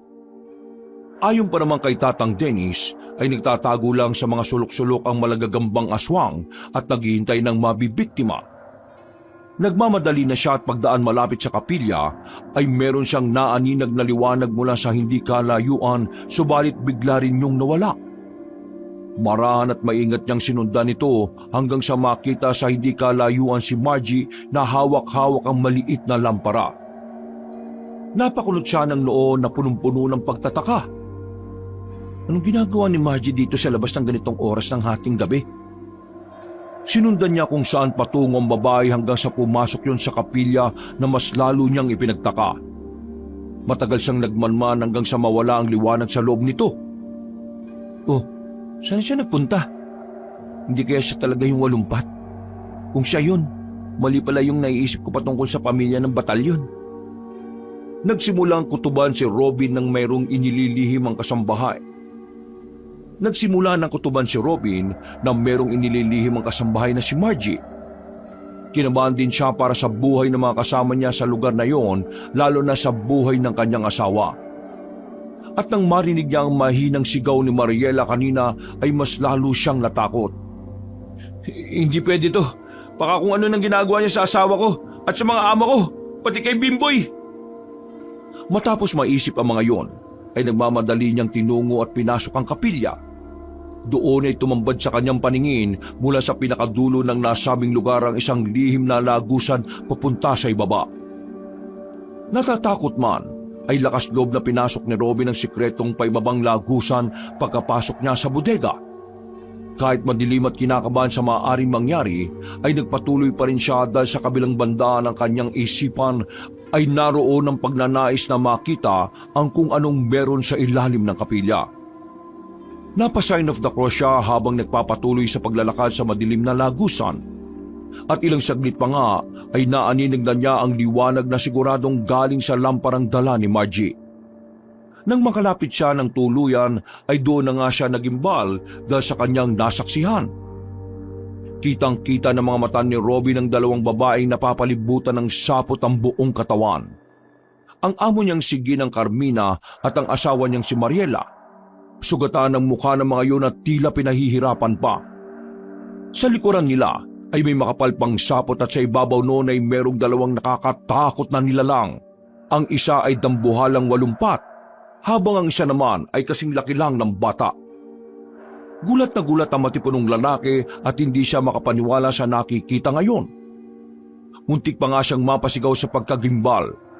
Mabuti na lang at natutop niya kagad ang bibig habang nagkukubli. Yan na ba yung walumpat? Mula sa isang sulok, nagulat siya nang makita na biglang lumabas si Ginoong Rostom. At kumpara sa mga nakasapot na sina Ginang Carmina at Mariela, ay parabang okay na okay ang lalaki. Pagkakita ni Margie sa among lalaki ay kagad siyang yumukod dito. Napakunot naman ng noo si Robin dahil nalilito siya sa mga nangyayari. Nay, tigilan mo na to. Pakawalan mo na ang asawa at kasambahay ko. Hindi mo sila pwedeng gawing pagkain. Susundin ko na ang gusto mo. Mananatili ako rito at hindi na ibebenta ang lupain. Ipagpapatuloy ko ng pag-aalaga sa maisan at mabubuhay ka hanggang gusto mo. Mula sa ibabaw ni Ginoong Rostum ay bumaba ang dambuhalang malagagambang halimaw. Nang makita ni Robin ang kabuuan noon dahil sa liwanag ng lampara, ay napatakip na naman siya ng bibig. Kasunod ng pagsigaw ng kanyang isipan. Hindi ako pwede magkamali. Yan yung halimaw na nakita ko sa panaginip. Panaginip lang ba talaga yung nangyaring yun? Nang sumayad na sa lupa ang halimaw, ay unti-unti yung nag-anyong tao na mas lalong ikinagulat na matipunong tsuper. Hindi niya lubos akalain na makikita niya si Doña Gorgonya na buhay pa. Pero halata na rin ang panghihina at labis na katandaan. Paano ako makakasiguro kung nagsasabi ka ng totoo? Ano pa bang kasiguraduhan ng gusto mo, Nay? Sinunod ko na ang gusto mo. Nagpanggap kang patay para maluwag mong magawa ang pambibiktima sa mga inosenteng hayop at tao. Binenta ko na ang lahat ng ari-arian ng pamilya ko sa Maynila at bumalik ako rito katulad ng hiling mo. Ano pa ba? Sabihin mo sa akin para maniwala ka lang. Naniniwala na ako. Pero sa oras na lokohin mo na naman ako at iwan anak, hindi ako magdadalawang isip na gawin ulit ito sa iyo. Hindi lang asawa mo isasapot ko, kundi pati na rin sina Gerald at Julia. Huwag mong idamay yung mga ano ko dito, Nay. At bakit hindi? Lahat ang hindi nagmana sa pagiging walumpat ko ay madadamay kapag sumuway ka. Huwag ka mag-alala dahil hindi na ako susuway sa'yo. Kaya pakawalan mo na ang asawa at kasambahay ko. Ang asawa mo lang ang pakakawalan ko. Pero itong isa, iiwan ko siya dahil kailangan ko ng pagkain sa buong isang linggo. Nang marinig yun ni Robin ay nangambak agad siya para sa asawang si Mariela. Dahil doon ay hindi na niya napigilan ng sarili na lumabas sa pinagtataguan. Nagulat naman ang lahat matapos siyang makita. Huwag niyong saktan ng asawa ko! Kung ayaw niyo magkamatayan tayo! Robin, anong ginagawa mo rito? Sir, yung asawa ko nasa panganib. Narinig ko na gusto siyang lapain ng nanay mong aswang na malumpat. At hindi ako papayag na mangyari yun. Ililigtas ko si Mariela. Nang marinig nga ni Mariela ang boses ng asawa ay tila nagising yon at natauhan. Kaya nagsusumigaw siya sa paghingi ng saklolo. Dahil naman doon ay nagising na rin si Ginang Carmina na nagsisigaw din sa takot. Nagalit si Doña Gorgonya na unti-unting nag-anyong walumpat. Hindi na rin namalayan ni Robin ang mga sumunod na nangyari dahil sa sobrang bilis. Nakita rin niyang unti-unting nagpalit ng anyo si Margie at katulad ng matandang babae ay naging isa rin yung walumpat na biglang sumalakay. Napapikit na lang ang matipunong tsuper habang umiiwas sa pag-aakalang matatamaan siya ng sapot. Pero hindi ito nangyari. Nagulat din sila dahil humarang ang pinakamaliit na walumpat. At nang mapagmasdan nyo ng maigi ni Robin, ay sa kanya napagtanto kung sino ito. Ha? Bimboy? Natigilan na siya dahil biglang nagpakawala ng nakakakilabot na sigaw ang pinakamalaking walumpat. Bimboy, apo ko! Bakit mo tinutulungan ng hampas lupang yan? Hindi sila karapat-dapat kaawaan dahil sa mga pagkain lang sila. Lola, hindi po masamang tao ang Yayo Obin pati ang Yaya Ella ko. Huwag niyo po silang sasaktan. Pasaway kang bata ka. Tingnan mo, Rosso, mang kaina ang pinamana mo sa anak mo. Nakakadismaya ka, Bimboy. Ikaw pa naman ang nagmana ng kapangyarihan ng walumpat pero masyado kang maawain. Hindi mo dapat pinagtatanggol ang mga pagkain lang natin. Napakasama mong alimaw ka. Bagay sa'yo itsura mo. Huwag mo idadamay si Bimboy dahil hindi siya katulad mo. Ang lakas ng loob mong kutong lupa ka lang sa paningin ka. Sino ka para pagsalitan ako ng ganyan? Ha! Napatras ang dambuhal ng walumpat nang ihagis ni Ginoong Rostum ang apoy ng lampara sa ina. Mabilis na kumalat ang apoy kaya sinamantala nilang pakawalan sina Ginang Carmina at Mariela na parehong nawala ng malay tao dahil sa sobrang takot.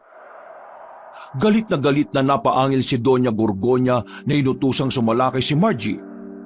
Pero bago pa makalapit ang nasabing walumpat, ay may naghagis pa ng apoy mula sa likuran. Parehong napatingin doon si Ginoong Rostom at Robin at nagulat sila nang makita si Tatang Dennis. Bilisan niya!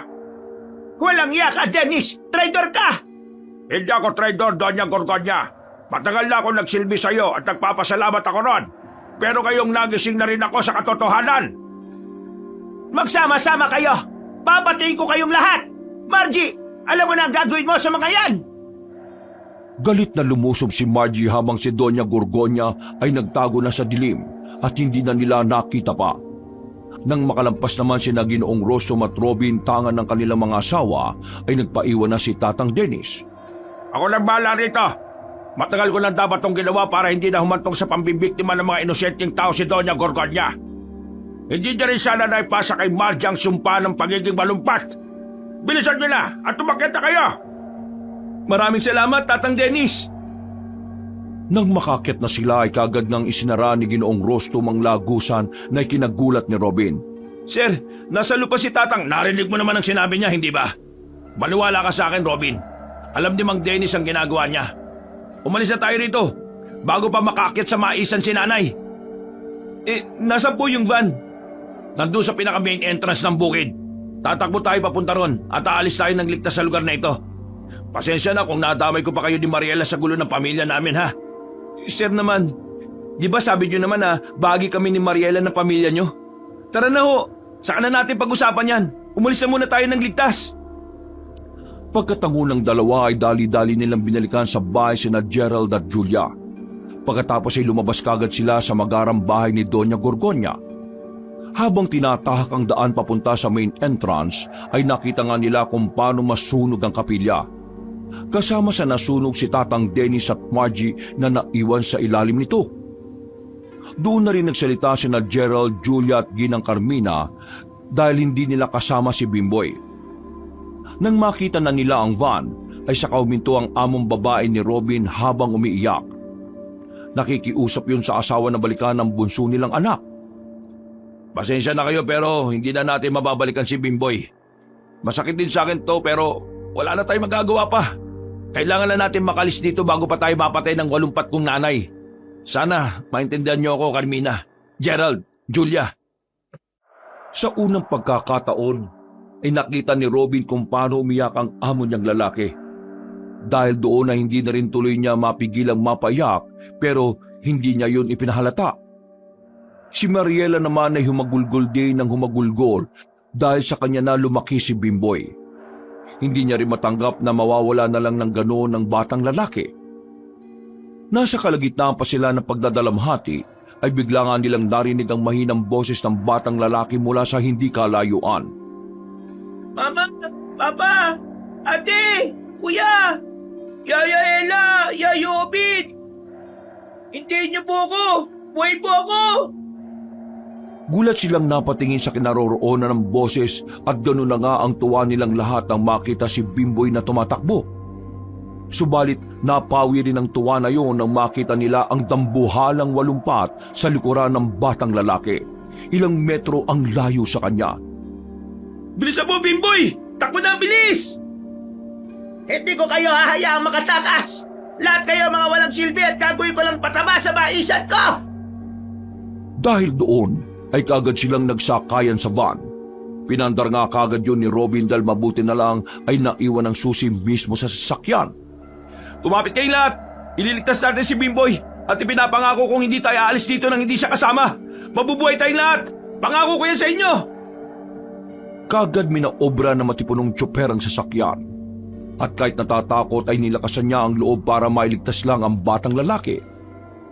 Lakas loob siyang sinalubong ng dambuhalang walumpat na patuloy na nagbubuga ng sapot na siya namang sinasalagdi ni Bimboy at ibinabalik lang. Nang malapit na sila, ay kagad binuksan ni Ginoong Rostom ang malaking pinto ng van at saka naman hinatak ni Gerald ang bunsong kapatid. Huminto sila saglit at kaagad umikot. Nang aabanti na, ay biglang tumigil ang sasakyan dahil natamaan ang gulong ng sapot. Nang sasalakay na ang walumpat, ay biglang may naghagis dito ng apoy. Nang mapalingon sila roon ay nakita nila ang owner jeep na sakay sina Bitoy, Itoy at Bongbong. Napaangil na naman sa galit si Doña Gorgonya at dito naman natuon ang atensyon niya. Sinimantala yon ni na Robin. Lumabas sila saglit at tinanggal ang sapat sa gulong sa katuluyang umalis sa lugar na yon. Narinig na lang nila sa hindi kalayuan ang pagsigaw ng galit na walumpat. Nakita rin nila na tila may mga nasusunog na pero hindi na nila yung pinansin pa. Malaki ang pasasalamat nilang lahat dahil nakaligtas sila sa lagim na yon. Kinabukasan nga ay nabalita na lang nila na nasusunog pa rin hanggang ngayon ang maisan. Makalipas ang ilang araw, binalikan niyo ni Ginoong Rostom kasama si Robin pero puro sunog na ang nakita nila kahit ang bahay. Nakahinga ng maluwag ang Binalikan niyo ni Ginoong Rostom kasama si Robin pero puro sunog na ang nakita nila kahit ang bahay. Nakahinga ng maluwag ang Ginoo pero ang mas ipinagpapasalamat niya ay ligtas ang buo niyang sambahayan. Nanatiling sikreto at palaisipan sa mga taga roon ang totoong nangyari sa lugar na yon. Ilang buwan matapos ang insidenteng yon, ay nabenta nga ang nasabing lupain at ito ang ginamit na panimula ng pamilya para sa panibagong buhay. Dinala rin nila si Bimboy sa isang mahusay na albularyo upang maipagamot ng paunti-unti ang sumpa ng pagiging walumpat. Napag-alaman kasi ni Ginoong Rostom na maaring maalis ang bisa noon pero matagal na proseso na maaring umabot ng ilang taon. Hindi nila sinukuha ng bagay na yon hanggang sa tuluyang nakalaya si Bimbo ng eksakto 21 niyang kaarawan. Wakas!